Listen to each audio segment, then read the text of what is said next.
What's going on? So, I wanted to talk to you about something that I think about quite a lot, and it's the way people view practice. Now, I'm sure you've heard the saying, practice makes perfect, right? And the truth is, not really.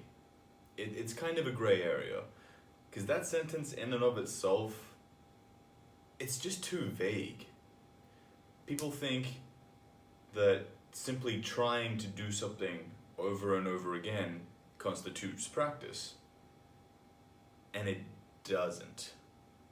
So what I'm going to share with you here today is my formula for how to learn anything. And of course, in this case, that's going to be vape tricks. Stick with me.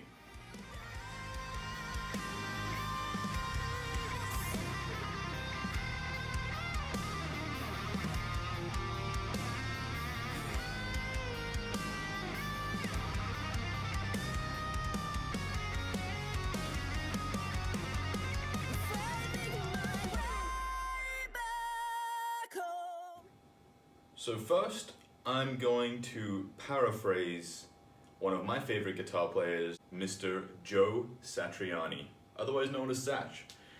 And I was reading an interview with him a while ago, a long time ago, honestly, maybe 15 years ago. This is kind of why I'm paraphrasing. It's been so long I don't remember the exact words he said. But the sentiment was, if you try to do something over and over again and you're doing it badly, the only thing you're really practicing is how to do it badly. So the idea that practice makes perfect is kind of a load. The reality is perfect practice makes perfect. You might be wondering, well, how do I practice something perfectly, right?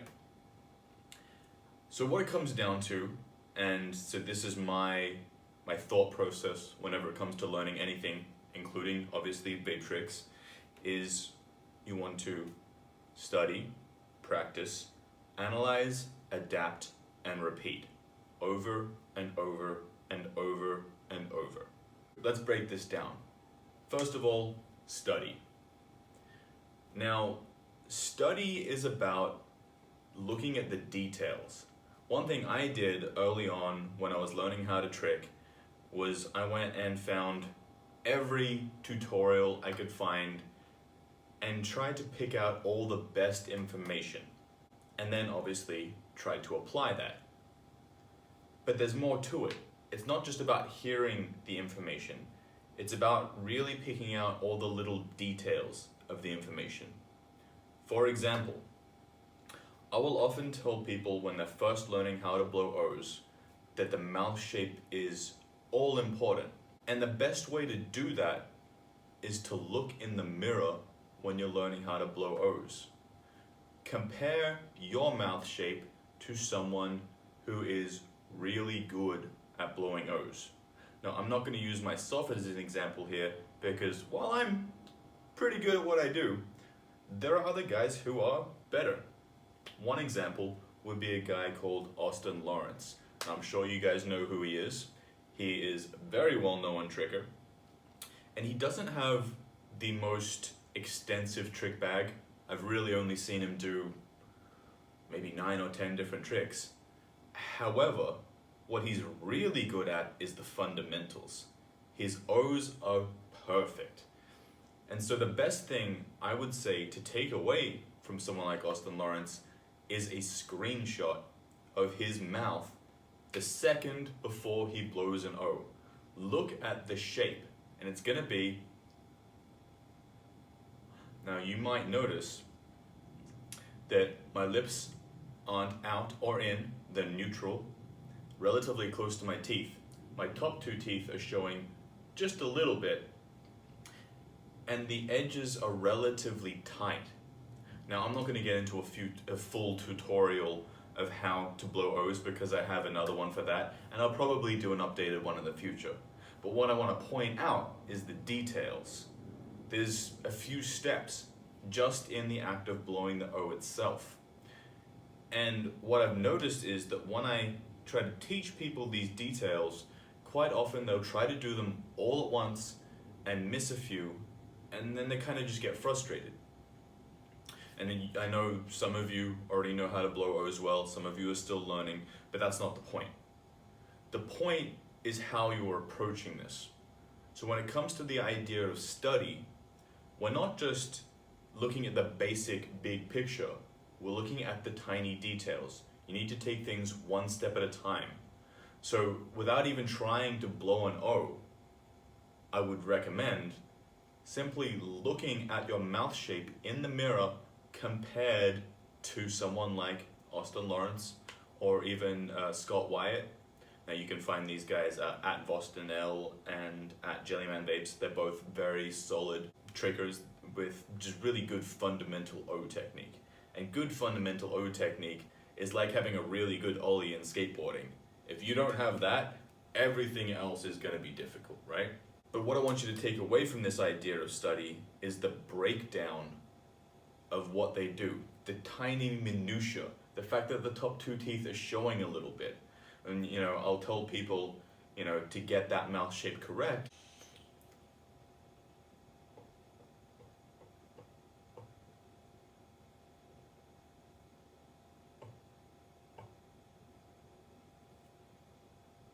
right? Get the mouth shape correct. Look at yourself in the mirror. Film yourself. Really, really look. Usually when I tell people how to do this, I'll tell them to have that mouth shape and they'll do and then wonder why it's wrong. There's a difference between and. See what I'm saying? That's study. That's looking at the little details and really getting into what makes it work. Part two, the idea of actually practicing. To a degree, it is just trying it over and over again, but you have to have that study part first. So study, then try it. This is where the mirror and the filming comes into it, because when you're trying it, you can look at what you're doing right or wrong and compare it to someone else who's really good. And I've definitely heard people say things like, no, but it's just my own style, man. This is just how I do it. It's my flavor. When it comes to technique, that's just a load of shit. I'm sorry. That's fucking stupid, I remember talking to a guitar player once who only ever played all her notes with downstrokes, all down. And she said, that's just my style. That's not style. That's bad technique. And bad technique is not going to get you anywhere. This is not a case of just doing it your own way. This is a case of there is a right and a wrong. Do it right, or you're gonna have problems. You know what I mean? So we've looked at study, research, and then the analyze. That's what we're just talking about. Filming, the mirror, look at what you're doing, and kind of loop it back. Where you study what you're doing, that's analysis. Look at the details of what you're doing. Does it look like the person you're trying to emulate? Like when I tell people to do OG breakers, I'll tell them this hand goes up like this hand goes down like this, and they'll be like, oh, okay, yeah, like that. I'm like, no, the moving your hands around the O only works if your hand is bending correctly, like this. And still, you get that because the details aren't there. And that's not going to get it done. You have to get the details right. And then adapt, pretty obvious, right? You've studied, you've practiced, you've analyzed what you're doing. And adaptation is looking at your mistakes and correcting them. And you're going to have to keep doing this process. That's where the repeat comes in. You have to keep doing this process over and over again, every day, for months, sometimes years on end. For everything I've ever done, when it comes to playing guitar, you can see I've got my guitars right here, I've got my bass right here, learning how to sing, learning how to skate, learning how to surf, just all the things I enjoy doing, playing basketball. It took at least 2 to 3 years to even get just kind of competent. And I don't mean like really good, I don't mean impressive, I just mean good enough. You know what I mean? 2 to 3 years. And yes, you can do it in a shorter amount of time. It's not the same time frame for every single person. Some people take to things more quickly than other people. And you have to be aware that you might not be the fastest. But you know what? It's not the people who pick it up quickly who are the most successful in any given field.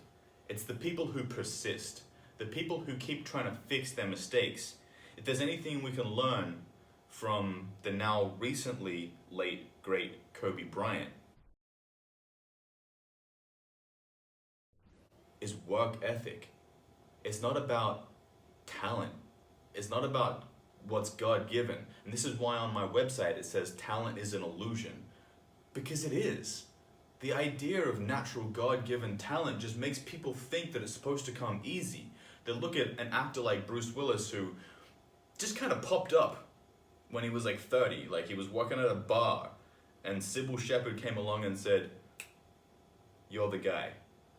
And he just was on TV. And people think that that's how it gets done. They'll look at someone like Mariah Carey, who professes to never have taken singing lessons. She just kind of could sing. And they think that's how it's done. But those people are not even the 1%. They're like the 0.001%. They're like the 1 in every 1,000. And yes, talent can get you there. But hard work beats talent when talent doesn't work hard.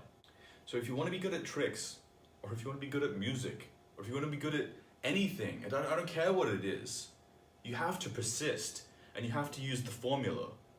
Study, practice, analyze, adapt, repeat. Over and over and over and over again. Just keep doing it. Because the people who fail aren't the ones who weren't talented. The people who fail are the ones who quit. Okay? And I know that a lot of people fear failure in the sense that they think that failure is trying to do something and not being good at it. But that's not the truth. The people who are successful sucked when they started. The truth is that failure is giving up. And whether that be before you really ever started or halfway through, that's the true failure. Success is persistence, perseverance. Just keep trying. It doesn't matter how good you are or aren't. It doesn't matter if people judge you for what you're trying to do. Just keep trying to do it. And believe me, if you love it, if you have passion for it, if you obsess over the tiny little details, if you really care about it, you're gonna get there. It's not about how much you want to do something. It's about how much frustration are you willing to go through. How many obstacles are you willing to get past to get where you want to be? Because there will be obstacles. Even if you are super talented, there will be obstacles. And you need to know how to get past those obstacles to get what you want. Whether it be vape tricks, or music, or athletics. It doesn't matter. You have to keep doing it. So I think that's my video for today, guys. I hope that these thoughts helped you. I hope that my ramblings gave you a different sense of perspective. And if they did, hey, maybe you can show me some support too. You can like and comment, you can subscribe. I'd appreciate any of those things. If you want to check out my website for my coils, and assuming that you are someone who builds, the link will be down below. If you want to follow me on Instagram, @metal&tricks, I'd appreciate that too. And hey, if you just enjoyed the video and you don't care about any of those things, it's all good. I appreciate you being here till the end, watching this, and I hope that you get where you want to go. Remember, persistence pays off.